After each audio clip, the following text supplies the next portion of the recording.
প্রিয় লিসেনার্স, আসসালামু আলাইকুম। Feel the real fear with আস।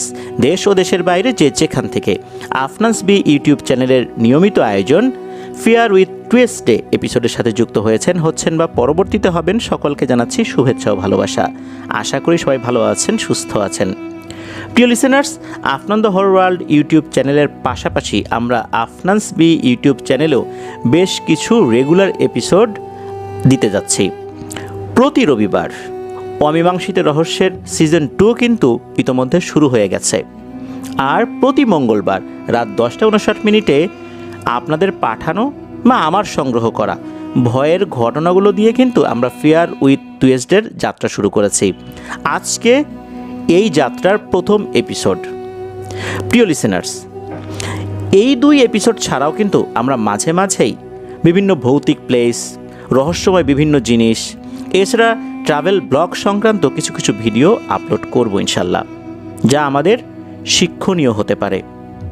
আজকের এই এপিসোডে একটি ঘটনা রেখেছি, আর এই ঘটনাটি আমাদেরকে একজন পাঠিয়েছেন, যিনি একজন রেমিটেন্স যোদ্ধা ভাই। আজকের এই প্রথম আয়োজনটা আমরা রেমিটেন্স যোদ্ধা ভাইদের পাঠানো ঘটনা দিয়েই শুরু করতে চাই। যিনি আমাদেরকে ঘটনা পাঠিয়েছেন, ওনার নাম মোহাম্মদ আব্দুস সালাম। উনি সৌদি আরবের তায়েফ শহরে রয়েছেন। ওনার দেশের বাড়ি পাবনা জেলার বেড়া উপজেলায়। তো প্রিয় লিসেনার্স, ঘটনায় চলে যাব। আপনাদের জানাবা আপনাদের সাথে ঘটে যাওয়া সত্য ভয়ের ঘটনাগুলো আমাদেরকে লিখে বা রেকর্ড করে afnanthehorrorworldbd@gmail.com এই ইমেল অ্যাড্রেসে ইমেল করতে পারেন। ইমেল অ্যাড্রেসের স্পেলিংটা বলে দিচ্ছি, AFNANTHEHORRORWORLDBD afnanthehorrorworldbd@gmail.com। স্পেলিংটাও আমরা আমাদের ভিডিও ডিসক্রিপশনে দিয়ে রেখেছি, সেখানে গিয়ে স্পেলিংটা চেক করে নিতে পারবেন। ঘটনা কেমন লাগলো তা জানিয়ে ভিডিওর কমেন্ট সেকশনে কমেন্ট করতে পারেন। এই ভিডিও লাইক বাটন প্রেস করতে ভুলবেন না। ভিডিও লিঙ্কটাও বেশি বেশি করে শেয়ার করে দেবার অনুরোধ করছি। তো চলুন প্রিয় লিসেনার্স, আমরা ঘটনায় চলে যাই। এই যে আব্দুস সালাম ভাই, উনি এই ঘটনাটি শুনেছিলেন ওনার দাদা কাশেম মোল্লার কাছ থেকে। ঘটনাটি 1980 কি 81 সালের দিকে ঘটেছিল বলে অনুমান করা যায়। এক্স্যাক্ট সালটা অবশ্য ওনার দাদা বলতে পারেননি। আর ঘটনাটি মূলত উনি যেই এলাকায় থাকতেন, অর্থাৎ আগে একটা চর অঞ্চলে ওনারা বসবাস করতেন। নদী ভাঙনে সেই গ্রামের অস্তিত্ব এখন আর নাই, পদ্মা নদীর ভেতরেই চলে গেছে। ওনারা এখন বেড়া উপজেলার অন্য আর একটা জায়গায় বসবাস করেন। উনি ওনার গ্রামের নামটি সঙ্গত কারণে প্রকাশ করতে চাননি। তো যার সাথে ঘটনাটি ঘটেছিল তার এক্স্যাক্ট নামটা জানা না গেলেও অনুমান করা যায় তার নামটা কেমন হতে পারে। তো কাশেম মোল্লা দাদা নাকি বলেছিলেন যে ওই ব্যক্তিকে উনি সচক্ষে দেখেন নাই, শুনেছেন। আর তার নাম হতে পারে সেলিম, সলিম বা আব্দুস সালাম, এরকম হতে পারে। এই জন্য আমরা সলিম নামটাই ধরে নিলাম আর কি, যেহেতু তার এক্স্যাক্ট নামটা জানা যায় না। এই যে সলিম, উনি ছিলেন একজন দিনমজুর। দিনের বেলা দিনমজুরি করতেন, রাতের বেলাতেও একটা কাজ করতেন। তবে সেই কাজটা রেগুলার ছিল না, সিজনাল কাজ ছিল আর কি।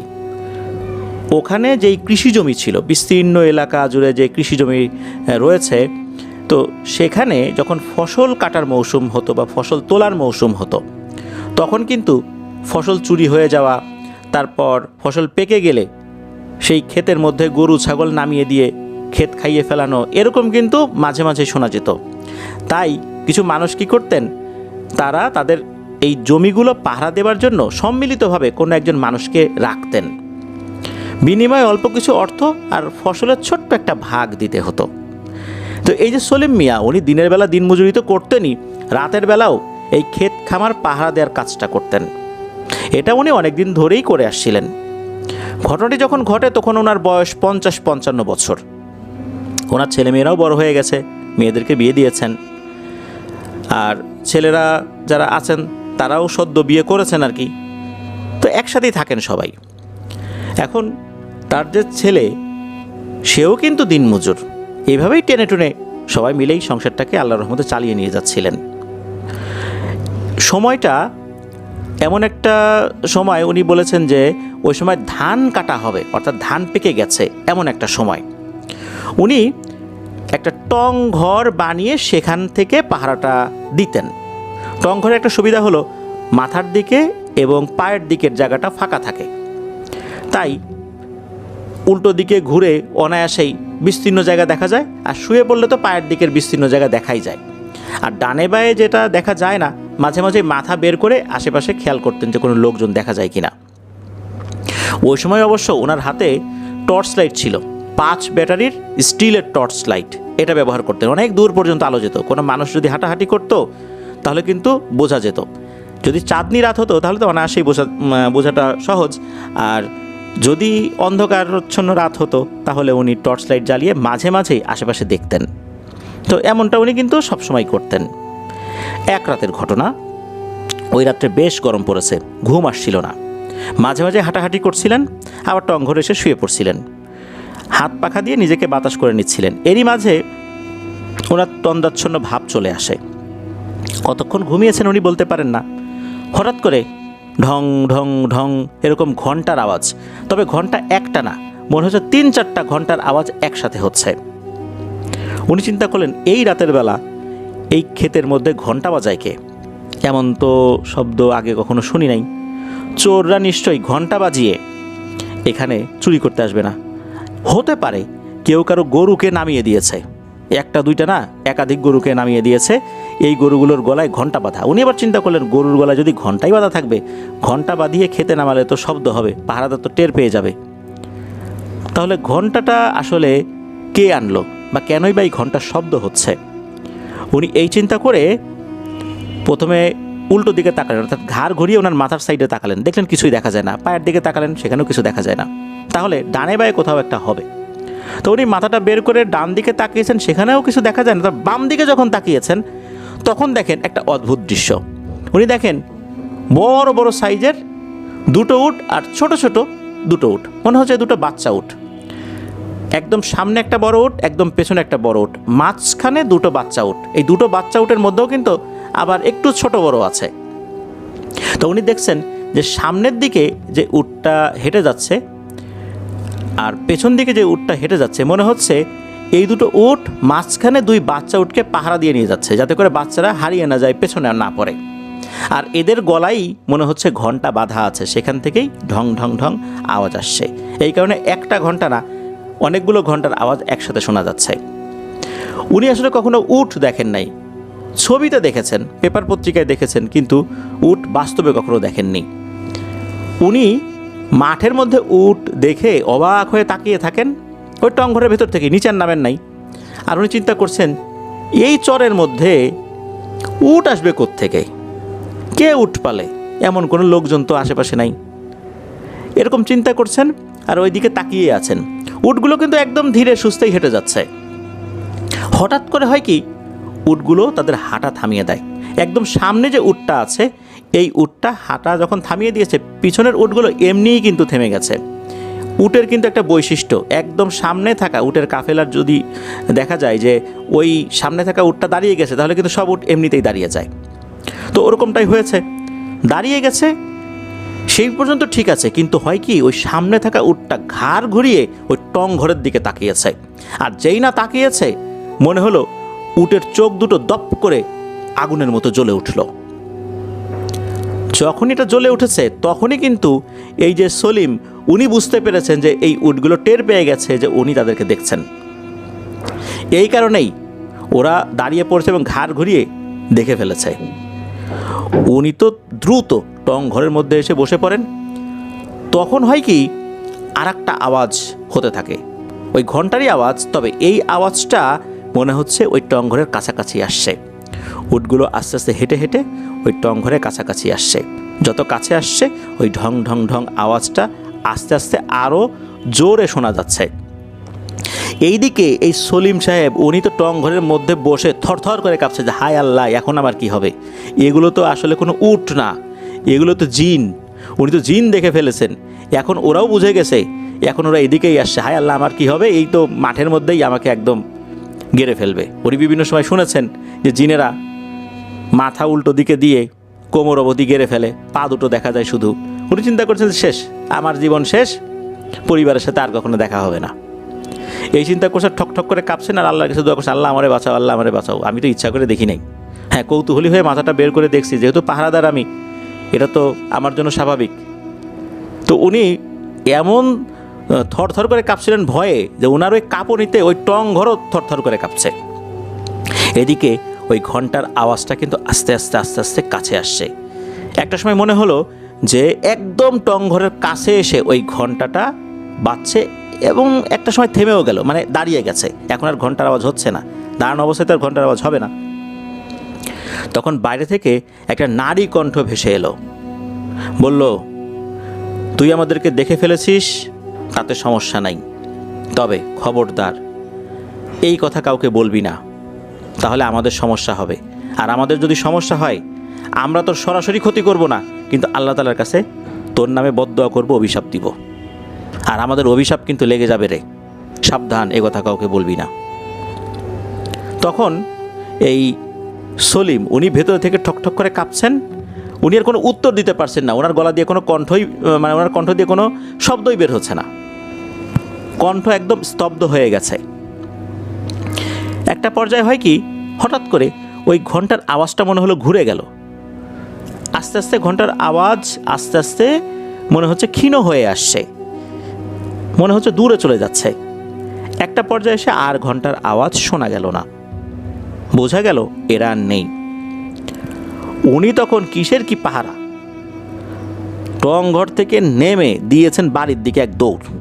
ওখান থেকে ওনার বাড়িতে যেতে পায়ে হেঁটেও প্রায় 40-45 মিনিটের মতো সময় লাগে। দিয়েছেন এক দৌড়, মোটামুটি 15-20 মিনিটের মধ্যে ওনার বাড়িতে চলে গেছেন। বাড়িতে চলে গেছেন, যাওয়ার পর উনি ওনার পরিবারের সদস্যদেরকে ডাকাডাকি করছেন, তারা চলে এসেছে। কি হয়েছে, কি হয়েছে? উনি বলছেন যে ভয় পাইছি। কি দেখে ভয় পাইছো এটার উনি বলেন নাই, ওই সময়ের মতো চেপে গেছেন আর কি, যেহেতু বলতে নিষেধ করেছে। তো ওই রাতে যেটা হয়ে গেল, এটা তো পরিবারের সদস্যদেরকেও আর বলেন নাই। আর এই ঘটনার কারণে ওনার যে জ্বর আসবে বা শরীরের বিভিন্ন জায়গায় যদি কোনো অসুস্থতা দেখা দেয় বা কোনো ব্যথা অনুভূত হয়, এমনটাও হয়নি। উনি সকাল থেকে একদম স্বাভাবিক, কোনো সমস্যা নেই। প্রতিদিন বিকেলবেলা সব কৃষক বা জমির মালিক যারা আছেন আর কি, তারা কাজ শেষ করে বাজারে একটা জায়গায় বসেন, চা পানি খান। ওই সময় কিন্তু এই যে সলিম, যে উনিও আসেন, সবাই তাদের ক্ষেতের খোঁজ খবর নেন, কার ক্ষেতে কি ফসল হয়েছে, কার পাহারা লাগবে, কি অবস্থা, কি আশয় বিষয়, এগুলো নিয়ে কিন্তু আলোচনা হয়, প্রতিদিনই হয় এটা। তো এই যে সলিম, উনিও তো গিয়েছেন চা খাওয়ার জন্য। এদিকে হয়েছে কি, সলিমের যে ছেলে, সে আবার পরের দিন কাজে গিয়ে বলে ফেলেছে যে রাতের বেলা আমার আব্বা পাহারা দিতে গিয়ে ভয় পাইছে। তো এইটা আবার বিভিন্ন লোক শুনেছে। ওই চায়ের আড্ডাতে আবার জিজ্ঞেস করে, রে সলিম, তুমি নাকি ভয় পাইছো, তো কি দেখছিলা বলো না আমাদেরকে, গ্রামে তো কত কিছুই হয়, আর রাতের বেলা পাহাড় দিতে গেলে তো মানুষ কত কিছুই দেখতে পারে। সলিম বলতে চায় না, বলে না এই এমনি আর কি, একটু খসমস শব্দ শুনছিলাম, এইটা দেখেই ভয় পাইছি বা এটা শুনেই ভয় পাইছি, ও কিছু না। এদিকে লোকজন এক একজনের অভিজ্ঞতার কথা বলতে থাকে, জানিস আমি না একটা সময় পাহাড়ের দিকে এইরকম দেখছি, আর একজন এরকম বলতেছে। এরকম বলতে বলতে একটা সময় হয় কি, সলিম মনের ভুলেই সে এই ঘটনাটা অল্প একটু বলে ফেলে। যখনই অল্প একটু বলে ফেলে, তখন আশেপাশের লোকজন তো বেশ চেপে ধরেছে, এই কি হয়েছে বল না, একটু পুরোটা বল। তো এইরকম চাপাচাপির কারণে সলিম পুরো ঘটনাটা খুলে বলে। আর এই ঘটনাটা যখন সে খুলে বলে, তখন এইটা একদম মানে বাতাসের গতিতে চতুর্দিকে ছড়িয়ে যায়। যেহেতু ওখানে অনেকের জমি ছিল, ওনাদের মাধ্যমে হোক, বাজারে অন্য যারা গল্প করেছেন আর কি বা শুনেছেন, তাদের মাধ্যমে বিভিন্নভাবে এই ঘটনাটা ছড়িয়ে পড়ে। তো ভয়ের ঘটনা, এটা তো মানুষ শুনতে পছন্দ করে, কি হয়েছে কি হয়েছে, এই হয়েছে। তো এই যে চতুর্দিকে ছড়িয়ে গেল, এই বিষয়টা ছড়িয়ে পড়ার পরও সপ্তাহখানেক পার হয়ে যায়, 2 সপ্তাহ আনুমানিক এরকম পার হয়ে গেলেও সলিমের কিন্তু কোনো সমস্যা হয়নি। প্রায় 1 মাসের মাথায় সলিম একটা স্বপ্ন দেখে। স্বপ্নে দেখে ওই যে উট, ওই উটগুলো স্বপ্নের মধ্যে এসেছে।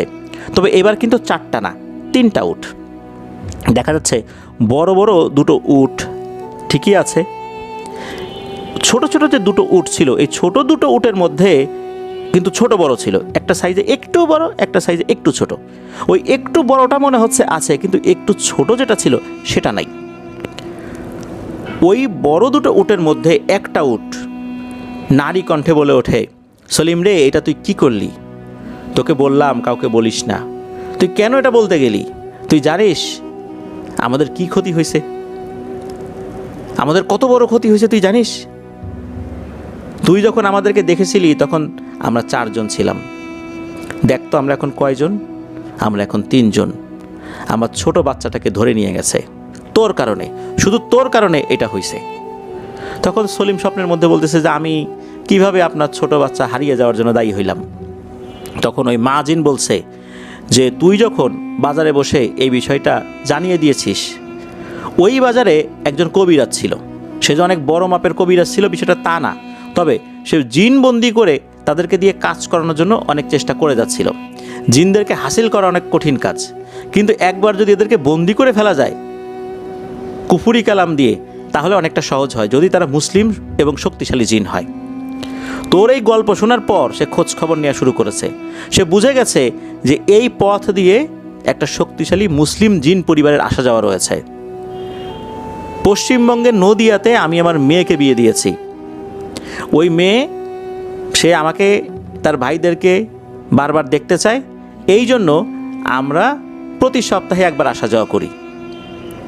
ওই রকম একবার আসা যাওয়ার সময় তুই ভুলক্রমে দেখে ফেলেছিস। তুই যে দেখে ফেলেছিস এটা আমরাও জানতাম না। মাঝে মাঝে আমরা বিভিন্ন সুরতে আসা যাওয়া করি। স্বপ্নের মধ্যেও সেই উটের সুরতেই তোর সামনে আসলাম। আমাদের আসল সুরত দেখলে অনেক ভয় পেয়ে যাবি।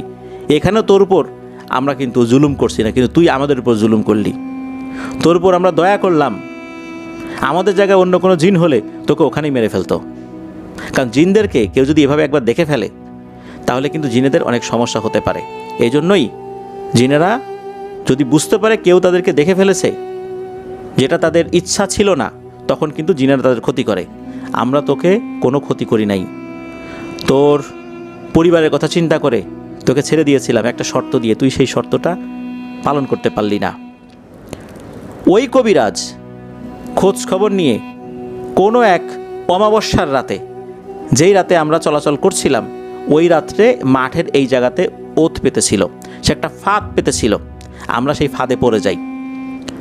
আমরা 3 জন বের হতে পেরেছি, কিন্তু আমাদের সবার যে ছোট ছেলে, ও তো খুবই অল্প বয়স্ক বাচ্চা, ও বের হতে পারেনি। ওর থেকে যে একটু বড় ও বের হতে পেরেছে। আমরা 2 জন বের হতে পেরেছি, স্বামী স্ত্রী, কিন্তু ও বের হতে পারেনি। আমরা ওকে ওখান থেকে মুক্তও করতে পারিনি। আমরা ওখান থেকে কোনো রকমের যান নিয়ে পালিয়ে যাই। আমার ছেলেকেও ধরে নিয়ে যায়। ওকে জিম্মি করে আমাদেরকে দিয়ে কাজ করানোর চেষ্টা করে, এমন এমন কাজ যা সরাসরি কুফুর এবং শিরক, যেটা আমাদের পক্ষে করা সম্ভব নয়। আমার ছেলেকে যদি কুরবানিও হয়ে যায় তারপর এটা করা সম্ভব নয়। সে আমার ছেলের উপর জুলুম করতে করতে, জাদু করতে করতে আমার ছেলের 2 চোখ অন্ধ করে দিয়েছে। তারপরেও কিন্তু আমরা এখনও রাজি হই নাই। তুই এটা কি করলি? তোর কারণেই এগুলো হয়েছে। তুই যদি না বলতি তাহলে এই সমস্যা হইতো না। তুই যেহেতু বলে ফেলেছিস, আমরা তোর জন্য আল্লাহর কাছে বদদোয়া করেছি তোর জন্য কুষ্ঠ হয়। কুষ্ঠ হয়ে তুই ছটফট করতে করতে যেন মারা যাস। আমরা তো সরাসরি কোনো ক্ষতি করব না। তা যদি করতাম তাহলে এই ঘটনার যখন জানাজানি হয়ে গেল এরপরই করতে পারতাম। আল্লাহর কাছে ফরিয়াদ দিলাম, আল্লাহ তোর বিচার করবে। এই বলেই নাকি স্বপ্নের মধ্যে চলে যায়। সলিম সাহেবকে আর কোনো কথা বলার সুযোগও দেয় নাই, ক্ষমা চাওয়ারও সুযোগ দেয়নি। তো উনি যে স্বপ্ন দেখলেন, সকালবেলা উনি ওনার স্ত্রীর সাথে, পরিবারের সাথে শেয়ার করেছেন। ওনার স্ত্রী এটা শোনার সাথে সাথে বেশ গুরুত্বই দেয়, কারণ এই বিষয়টা যেহেতু শুরুতে বলা নিষেধ ছিল, উনি ওনার পরিবারকেও বলেন নাই শুরুর দিকে। পরে এটা জানাজানি হয়ে গেছে, তখন তো পরিবারের সদস্যরা জেনেছেন। ওনার স্ত্রী ভয়ে ছিল না জানি কোনো একটা বিপদ আসে। সত্যি সেই ধারণাটাই সত্যি হয়ে যাচ্ছে। এরপর ওনার স্ত্রী ওই সময় পাবনার ওনাদের এলাকা থেকে একটু দূরে একজন ভালো বুজুর্গ ব্যক্তির নাম শুনেছিলেন, তার কাছে যান। তোর কাছে ওখান থেকে যখন ওনাকে নিয়ে ওই বুজুর্গ ব্যক্তির কাছে গিয়েছেন, যাওয়ার পর বুজুর্গ ব্যক্তি সব কিছু শোনেন। শোনার পর বেশ তিরস্কার করেন এই সলিম মিয়াকে। বলে যে তুমি এরকম একটা কাজ কেন করলা? কথা একটা আমানত, এটা রক্ষা করতে হয়, তুমি কেন এটা রক্ষা করতে পারলা না? তখন উনি বললেন যে এরকম বিভিন্ন পারিপার্শ্বিক অবস্থার কারণে আমি তো আসলে বলে ফেলেছি। তখন ওই বুজুর্গ ব্যক্তি বললেন যে এখন কি হবে এটা আমি বলতে পারতেছি না। তোমাকে পরীক্ষা নিরীক্ষা করে যতটুকু আমি বুঝতে পেরেছি তোমার উপর জিনের কোনো প্রভাব নাই, আর ওদেরকে এখন হাজির করা সম্ভব হবে না। ওরা খুব ক্ষুব্ধ হয়ে আছে, আর সন্তান হারিয়ে ওরা এখন সেই সন্তান উদ্ধারের জন্য ব্যতিব্যস্ত হয়ে আছে। এখন এই অবস্থায় তোমার বিষয় নিয়ে তাদেরকে ডাকবো, এটা মোটেও উচিত হবে না। তারা তাদের কাজে ব্যস্ত আছে। মূলত এই তথ্যগুলো কিন্তু ওই হুজুর ওনার এক শিষ্য জিনের কাছ থেকে জেনেছিলেন। সেই শিষ্য জিন এসেই বলেছিলেন যে তারা খুব রাগান্বিত হয়ে আছে, তাদের সন্তান নিয়ে তারা খুব পেরেশানিতে আছে, তারা একটা অপারেশন চালানোর প্রস্তুতি নিয়েছে ওই সন্তানকে উদ্ধারের জন্য। সুতরাং এখন কোথাও যাওয়ার মতো তাদের মন মানসিকতা নেই, কারোর সাথে কথা বলার মতো মন মানসিকতা নেই, এই জন্যই মূলত এখন তাদেরকে ডাকা যাবে না। তো এই সমস্ত কথা হুজুর ওনাদেরকে জানালেন এবং বললেন তুমি যাও, চলে যাও, আল্লাহর কাছে ক্ষমা চাও যে আল্লাহ আমি তো ভুল করে বলে ফেলেছি, পারিপার্শ্বিক চাপে বলে ফেলেছি, তুমি আমাকে ক্ষমা করে দাও, ওদের অভিশাপটা আমার উপরে দিও না, আমাকে ক্ষমা করে দাও। এই জিনিসটা হুজুর শিখাই দেন, কোনো ঝাড়ফুঁক করে দেননি, কারণ তার উপর কোনো জিনের প্রভাব ছিল না, কোনো জাদুটোনার প্রভাবও ছিল না। উনি বললেন যে ঝাড়ফুঁক করা লাগবে না, এটা আল্লাহর কাছে তুমি ক্ষমা চাও। ওখান থেকে চলে আসেন। চলে আসার পর কিছু কিছু লোকের সাথে বিষয়টা শেয়ার করলেন যে ঘটনাটা কী হয়েছে। ওই লোকজন বলছে দূর সব গাঁজাখড়ি কথা, আর কিচ্ছু হবে না, এরকম কত প্রতিনিয়ত কত ঘটনা ঘটে যাচ্ছে, জিনেরা কি সবার সাথে এসে এরকম ক্ষয়ক্ষতি করে নাকি, এরকম বিভিন্নজন বিভিন্নভাবে বলতেছে। এদিকে ওনার মন একবার চায় যে হ্যাঁ ঠিক আছে, এই ঘটনার জন্য আসলে আল্লাহ তাআলার কাছে ক্ষমা চাই। আবার মনে হয় ধুর এগুলা কি না কি সত্যি কিনা, আসলেই কি হয়েছে না হয়েছে, স্বপ্ন দেখলাম আর সেটাই কি সত্য হয়ে যাবে কিনা, এর ভিতরে আবার কোন ধান্দাবাজি আছে তাও জানি না, এরকম দ্বিমুখী চিন্তা উনি করছিলেন। এরই মধ্যে একটা ব্যাপার লক্ষ্য করা গেল, সেটা হচ্ছে ওনার শরীরে বিভিন্ন জায়গায় চুলকানি দেখা দিল। কাজ করতে গেলে শরীরে বিভিন্ন জায়গায় চুলকায়, চুলকাতে চুলকাতে ওইখানে ঘা হয়ে গেল একটা পর্যায়ে। তারপর শরীরে বিভিন্ন জায়গায় কুষ্ঠ রোগের আলামত দেখা গেল। এইটা যখন শুরু হয়েছে তখন ওনার টনক নড়েছে, হায় আল্লাহ আমি তো এইটাকে গুরুত্ব দেই নাই, আমি তো বিষয়টাকে তুচ্ছ তাচ্ছিল্য মনে করেছি, হুজুরের কথাকেও গুরুত্ব দেই নাই, যেহেতু ওরা কোনো জাদুটোনা করেনি, ওরা কোনো সরাসরি ক্ষতি করবে না, এই জন্য বিষয়টা নিয়ে আসলে গুরুত্ব দেই নাই। এখন তো সত্যি আমার কুষ্ঠ হয়ে গেছে। পরিবারের সদস্যরা যখন দেখেছে আবার সেই হুজুরের কাছে গেছেন ওনারা। হুজুরের কাছে যাওয়ার পর হুজুর তো ওনাকে আবারও খুব তিরস্কার করেন এবং বলেন আমি তোমাকে বলছিলাম আল্লাহর কাছে ক্ষমা চাও, তুমি কেন এটা দেরি করলা, আল্লাহ তো ওদের বদদোয়া শুনেছেন, ওদের দেওয়া অভিশাপ তো তোমার গায়ে লেগে গেছে, এখন তো এগুলো দোয়া তাবিজে কাজ হবে না, আল্লাহ তাআলা যদি চান তাহলেই তোমাকে এর থেকে মুক্তি দান করতে পারেন। আর আরও একটা বিষয় হুজুর জানিয়ে দিলেন যে ওই জিনেরা তার সন্তানকে মুক্ত করতে পেরেছে, কিন্তু তার সন্তানের যে চোখ দুটো অন্ধ হয়ে গেছে, এই চোখ দুটো ভালো হওয়ার সম্ভাবনা নাই বললেই চলে, তারপরও তারা চিকিৎসা চালিয়ে যাচ্ছেন। এরপর ওই যে সলিম সাহেবের স্ত্রী উনি বলেন যে হুজুর আপনি ওই জিনদেরকে একটু ডাকেন না, যেহেতু ওদের সন্তানকে এখন উদ্ধার করেছে, ওদের কাছে অন্তত ক্ষমা চাই, ওরা যেন আমাদের প্রতি কোনো রাগ ক্ষোভ না রাখে। হুজুর ডাকতে চাইছিলেন না, আর হুজুরের যে মুখবির জিন সেও চাচ্ছিল না তাদেরকে ডাকতে। এরপরও ওই সলিম সাহেবের স্ত্রীর কান্নাকাটির কারণে একটা পর্যায়ে হুজুর সেই জিনকে বলেন তুমি যাও, তাদেরকে গিয়ে সালাম জানাও, অন্তত তাদের পরিবারের একজন যেন আসে আমার কাছে, স্বামী স্ত্রী যে কোনো একজন আসলেই হবে। তখন স্বামী আসে এবং এসে বলে যে সলিমকে আমরা ক্ষমা করে দিয়েছি, কিন্তু আমার সন্তান যে দৃষ্টিশক্তি হারিয়েছে ওর কি হবে বলেন, ওর অপরাধের কারণেই তো এটা হয়েছে, আর ওর উপর আর কোনো অভিযোগ আমাদের নাই, আমরা ওকে ক্ষমা করে দিয়েছি, আর যে বদদোয়া দিয়েছি এই বদদোয়াটাও আমরা তুলে নিলাম, আল্লাহ যদি ওকে ক্ষমা করেন। এটা বলে ওনারা চলে যান। এরপরে ওখান থেকে তো ওই সলিম সাহেব তার পরিবার সহ চলে আসেন। তো হুজুর বললেন যে এটাও কোনো ঝাড়ফুঁকের কাজ না, এটা আল্লাহ তাআলার তরফ থেকে তুমি গজবের শিকার হয়েছ, এখানে কোনো ঝাড়ফুঁক কাজ করবে না, তুমি চলে যাও, আল্লাহর কাছে দোয়া করো। ওখান থেকে তারা ফেরত আসেন। এদিকে তার শরীরে কুষ্ঠরোগ বেড়েই চলছে। একটা পর্যায়ে এসে ওই সলিম মিয়ার পরিবার চিন্তা করলেন যে আচ্ছা ওই কবিরাজের কি হয়েছে, যে কবিরাজ জিনের বাচ্চাকে আটকে রেখেছিল। তো ওই কবিরাজ তো মাঝে মাঝে বাজারে আসতো, তার বাড়ি ছিল ওখান থেকে কয়েক গ্রাম পরে, তার কোনো পরিবার পরিজন ছিল না, এরকম টুকটাক জাদুটোনা করতো আর কি। খোঁজ খবর নিয়ে জানা গেল কোনো এক রাতের বেলা সে তার ঘরের মধ্যেই মরে পড়েছিল। তার লাশ যখন উদ্ধার করা হয়, লাশের শরীরে কোনো আঘাতের চিহ্ন ছিল না, বা সে ভয়ঙ্কর কোনো কিছু দেখে মারা গেছে, তার চোখ খোলা বা ভীতিকর অবস্থায় ছিল, বিষয়টা এরকমও না, মনে হচ্ছে সে ঘুমের ঘরেই মারা গেছে। কী কারণে মারা গেছে এটা অজানা, তার কোনো পরিবার পরিজন ছিল না। আর কবিরাজটা নামে মুসলিম ছিলেন, যদিও ইসলাম ধর্মের কোনো রীতিনীতি কেউ তাকে পালন করতে দেখেনি, ওনাকে ইসলাম ধর্মের রীতিনীতি অনুযায়ী দাফন করা হয়েছে, এতটুকু জানতে পারেন। এরপর তো যেটা হয় সেটা হচ্ছে এই যে সলিম সাহেব উনি তো আল্লাহ তাআলার কাছে অনেক কান্নাকাটি করেছিলেন, কিন্তু কাজ হয়নি। উনি কুষ্ঠরোগে আক্রান্ত হয়েই মারা গিয়েছিলেন। শরীরে নাকি এমন যন্ত্রণা হতো, চিৎকার চেঁচামেচি করতেন, অনেক চিৎকার চেঁচামেচি করতেন, খুব বেশি দিন বাঁচেন নাই উনি। এই যে ঘটনাটা, এই ঘটনাটা ওই এলাকার অনেকেই পরে জেনেছেন, একদম টপ টু বটম জেনেছেন, কারণ এটা গোপন থাকার কথা মানে বা গোপন রাখার কথা বলা হলেও এটা তো পরবর্তীতে আর মোটেও গোপন থাকেনি, সবাই জেনে গিয়েছিল আর কি। তো সলিম মিয়ার মৃত্যুর পর ওই পরিবারের কারোর সাথে কোনো ধরনের কোনো ঘটনা ঘটেনি, বা তাদের কেউ যে কুষ্ঠরোগে আক্রান্ত হয়েছে সেটা এরকমও না। ওনার সাথে সাথেই এই বিষয়টা শেষ হয়ে যায়। পরবর্তীতে এই যে পদ্মা নদীর ভাঙনের ফলে বিভিন্ন গ্রাম তো একদম নদীর ভিতরে চলে গেছে, ওই পরিবারের সদস্যরাও অন্য কোথাও চলে গেছেন, কোথায় গেছেন এটা বলতে পারেন না। পরবর্তীতে দেখা গেল যে এই যে কাশেম মোল্লা, যিনি আব্দুল সালাম ভাইয়ের দাদা, উনিও তো ওনার পরিবার নিয়ে অন্য জায়গায় চলে গিয়েছিলেন।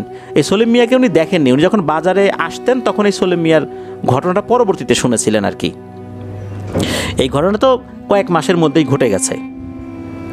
এই কাশেম মোল্লা উনি তো একজন কৃষক ছিলেন, ব্যস্ত থাকতেন, এক জায়গায় বসে ওই ধরনের আলোচনা করার সুযোগ হতো না, কারণ ওই বাজারে যারা বসে বসে আলোচনা করতেন তারা আশেপাশের গ্রামের, ওনার গ্রামটা ছিল আরও কয়েক গ্রাম পরে।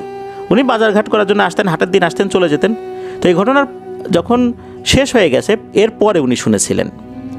প্রিয় লিসেনার্স, এই ঘটনার মধ্যে কিন্তু একটা শিক্ষণীয় ব্যাপার রয়েছে, তা হচ্ছে আমানতদারিতা। কথাও একটা আমানত, এই কথাটা রক্ষা করাটা জরুরি, যা এই সলিম সাহেব করতে পারেননি। জিনেরা তার ক্ষতি না করলেও আল্লাহর গজবের শিকার উনি হয়েছেন। আল্লাহ তাআলা আমাদেরকে হেফাজত করুন। প্রিয় লিসেনার্স, আজকের এই এপিসোড এ পর্যন্তই। ঘটনাটি কেমন লাগলো তা জানিয়ে ভিডিওর কমেন্ট সেকশনে কমেন্ট করতে ভুলবেন না। প্রিয় লিসেনার্স, আমাদের এই চ্যানেলে সাবস্ক্রাইব করে আমাদের সাথে থাকুন, চ্যানেলের লিঙ্কটাও বেশি বেশি করে শেয়ার করে দিন। আজকের এপিসোড থেকে বিদায় নিচ্ছি। ইনশাল্লাহ আবার আসছে মঙ্গলবার ফেয়ার উইথ টুয়েসডের নতুন একটি আয়োজন নিয়ে আপনাদের সামনে হাজির হব। সবাই ভালো থাকবেন, সুস্থ থাকবেন, আমার জন্য দোয়া করবেন, আমার পরিবারের জন্য দোয়া করবেন, আপনাদের জন্য দোয়া রইল, আপনাদের পরিবারের প্রত্যেকের জন্য দোয়া রইল। মহান আল্লাহ সুবহানাহু ওয়া তাআলা আমাদেরকে ভালো রাখুন, সুস্থ রাখুন, নিরাপদে রাখুন, আফনান দহর ওয়ার্ল্ডের সাথে রাখুন। আসসালামু আলাইকুম।